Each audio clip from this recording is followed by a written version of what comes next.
So, students, here is the analysis of the poem. The poem A Photograph, it is a loving tribute from a daughter to her mother. So, ये जो photograph कविता जो है यह कवि शिरली टोल्शन का अपनी mummy की यादों में लिखा गया एक कविता है। कवि यहाँ पर इस कविता को 3 स्टानजा में डिवाइड किए गए हैं. So every 3 stanza describe three different moods of the poet here.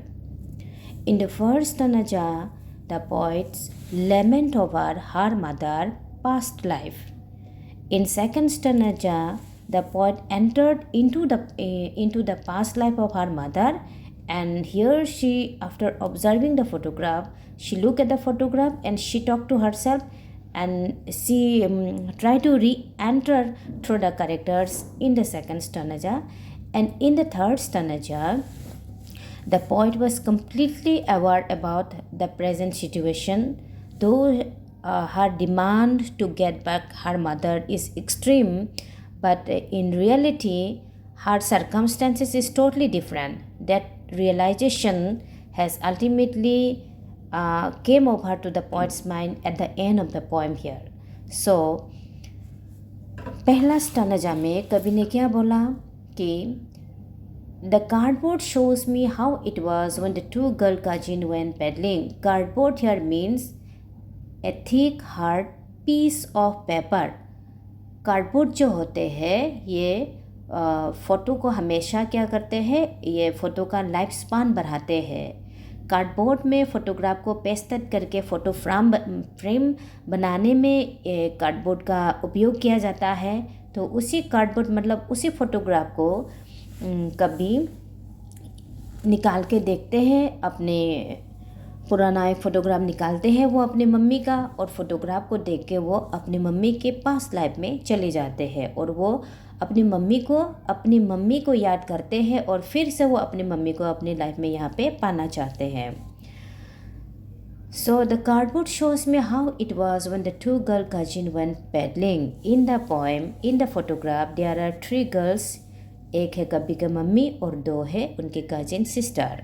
तो कवि ने देखा कि फ़ोटोग्राफ के अंदर 3 लड़कियां थे और 3 लड़कियां कहाँ पर गए थे, सी बीच गए थे अपना हॉलीडे स्पेंड करने के लिए. तो पेडलिंग मतलब यहाँ पर वॉकिंग. तो वो 3 लड़की वहाँ पर घूमने गए थे जब उन लोगों को हॉलीडे मिला था.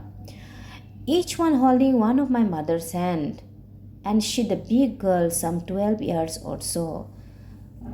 3 लड़कियाँ जब फ़ोटो खिंचवाया गया था तब बीच में कवि के मम्मी थे और कवि के मम्मी के लेफ़्ट एंड राइट साइड पे उनका 2 कजिन सिस्टर खड़े हुए थे.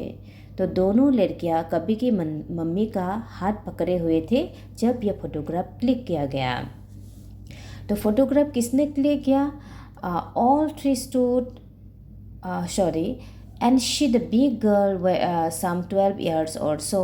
तो जिस टाइम पे ये फ़ोटोग्राफ खींचा गया था तब कवि की मम्मी का उम्र 12 या 13 साल की होगी, जैसे कवि ने यहाँ पे फ़ोटोग्राफ देखने के बाद अनुमान किया था. All 3 stood still to smile through that here at the uncle with the camera. जो 3 लड़कियों के बाल उस टाइम पे फ्राउनिंग कर रहे थे और जब अंकल ने उनके कैमरा पे उस मोमेंट को, उस सिचुएशन को जब कैप्चर किया था. 3 लड़की सागर के किनारे खड़े थे और 3 लड़की स्विमिंग कस्टूम पहनी हुई थी और 3 लड़की उस मोमेंट पे बहुत खुश था. तो यहाँ पर कवि क्या करते हैं, अपनी मम्मी की चाइल्डहुड लाइफ को यहाँ पर प्रोजेक्टेड करते हैं. उसके मम्मी उस टाइम पे कितना खुश थी और वो कैसे एंजॉय कर रहा था उस सी हॉलीडे को. सो हवा चलने के कारण 3 लड़कियों के बाल तब उड़ रहे थे और वही मोमेंट, एग्जैक्ट मोमेंट अंकल ने कैमरा में कैप्चर किया था और तुरंत कवि ने ये सबको देख अनुमान किया था कि उस मोमेंट पे क्या क्या हो रहा था जब फोटोग्राफ खींचा गया. A sweet face my mother's that was before I was born. ये फोटोग्राफ, द स्वीट फेस मतलब the poet's mother look very sweet, she has a pretty face among that 3. और कवि ने यहाँ पे बोला ये जो प्यारी चेहरा है 3 लड़की में, ये कौन है? ये मेरे मम्मी है। और ये फोटोग्राफ कब का है? जिस टाइम पे मेरा इस दुनिया में जन्म भी नहीं हुआ था। And the sea, which appears to have changeless, watched a terribly transient fate. यहाँ पर कवि ने बोला जिस सागर के किनारे ये फोटोग्राफ खींचा गया था, सागर तो वहीं पर वही है, आज भी वही है, पर मेरी मम्मी का जो फुटप्रिंट था बहुत साल पहले, जिस सागर के किनारे वो लोग पैदलिंग कर रहे थे, वॉकिंग कर रहे थे, तो तब मेरी मम्मी का पैरों का फुटप्रिंट उस सैंड के ऊपर था, उस बाली के ऊपर था। लेकिन with the passage of the time सागर के लहरों ने आके उन लोगों का जो पैरों का निशान है उसको सारा वॉश करके चला गया। तो यहाँ पर एक सरकाज़म है। तो सरकाज़म ये है कि जैसे ही टाइम बढ़ता गया, वक्त के साथ क्या हुआ, कभी के मम्मी इस दुनिया को छोड़ के चली गई, वो अब इस दुनिया में नहीं रहे, और सागर जो है अभी का अभी भी वही पे खड़ा है। It means what? Nature is immortal and human being is mortal. मतलब man will come, man will go, but nature remain for ever. तो ह्यूमन बीइंग्स आर मॉर्टल, यहाँ पर कवि ने ये रिफ्लेक्ट किया है।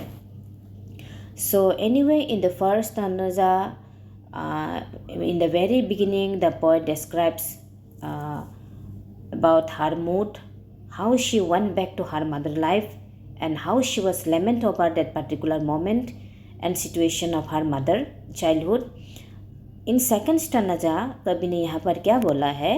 Some 20-30 years later, she had laughed at the snapshot. See, Betty and Dolly, she would say, and look how they dress us for the beach. तो यहाँ पर ये जो फोटोग्राफ है, ये फोटोग्राफ का अब कितना साल हो गया? 20-30 ईयर्स हो चुका है। तो 20-30 ईयर्स बैक में कवि ने फिर ये फोटोग्राफ निकाल के फिर से उन्होंने देखना शुरू किया था। उस फोटोग्राफ में क्या कर रहे थे? कवि की मम्मी हंस रहे थे। She would laugh at the snapshot. Photograph के अंदर कवि की मम्मी हंस रही थे, और साथ में दोनों कजिन सिस्टर, जिसका नाम है बीटी एंड डॉली, ये तीनों लड़कियाँ एक दूसरे को देख के हंस के बात कर रही थी, because they are looking very funny at the time. ये तीनों लड़कियां क्या कर रही थी, क्या पहने हुए थे? They were wearing their swimming costume before swimming on the beach. तो सागर के पानी में नहाने जाने से पहले तीनों लड़कियां स्विमिंग कस्ट्यूम पहनी हुई थी। तो means they were very well dressed up at the time according to the situation. They have change their get up and they look very funny, so they look each other and laughing to each other, so like that they are enjoying the moment. So the sea holiday was her past, mine is her laughter, but dry with the labor is of loss. ये जो सी holiday है ये अब अतीत हो चुका है। मतलब slowly the poet's mood is changing here. तो इन सेकंड स्टर्नजा में मतलब कभी का मूड थोड़ा सा चेंज हुआ है। तो यहाँ पर कभी क्या होगा, मम्मी के बचपन को देख के उनके मन में भी हैप्पीनेस क्रिएट हुआ था, लेकिन slowly her mood transform and converted to the reality. तो in reality her mother is not with her, now she is alone, she already left out this universe. उसकी मम्मी ये दुनिया को छोड़ चुकी है। तो इसलिए कभी ने यह बोला, ये जो सी हॉलीडे है, जब ये मेरी मम्मी दो काजिन के साथ घूमने गई थी, जहाँ पर मेरी मम्मी बहुत खुशी थी, she was very happy, she was very, her mood was very joyous, but ये तो उनका अतीत है। मेरे लिए मेरी मम्मी क्या छोड़ के गई है as a memory, only her loving through this piece of photograph. मेरी मम्मी मेरे लिए एज ए मेमोरी क्या छोड़ के गई है, बस उनकी हंसी जो इस फोटोग्राफ में कैप्चर किया गया है। तो boat try with labour is of loss. Boat मतलब कभी और कभी के मम्मी दोनों यहाँ पर क्या हो रहा है, they are suffering in the sense of loss. The poet's mother was lost her daughter and here the poet lost her mother here. तो नाउ ये दोनों माँ बेटी जो है अलग अलग दुनिया में है। So mother living in about of heaven and her daughter live on this land. So like that the daughter wants to get back her mother, which is not possible in the present situation, and her mother, though her mother insists to to get her daughter into her life, that is also impossible here. तो इसीलिए बोला हम दोनों ही, मतलब mummy और मैं दोनों ही एक सेंस ऑफ लॉस पे यहाँ पर भुगत रहे हैं. सो इन फाइनल स्टांजा कवि ने क्या बोला? Now she had been dead nearly as many years as that girl live. तो now again in the third stanza the poet's mood is totally changed. She's totally in the grief of losing her mother. उनका tune यहाँ पर change हो जाता है. कवि ने यहाँ बोला जो लड़की इस फोटोग्राफ में जीवित थी, ये जो लड़की फोटोग्राफ में जीवित थी वो बहुत साल पहले मर चुके हैं, मतलब ये अब दुनिया में नहीं है. And of the circumstances there is nothing to say at all. It's silence. तो इस, हालांकि मेरी मम्मी से मैं बहुत प्यार करती हूँ, मैं अपनी मम्मी को वापस पाना चाहती हूँ.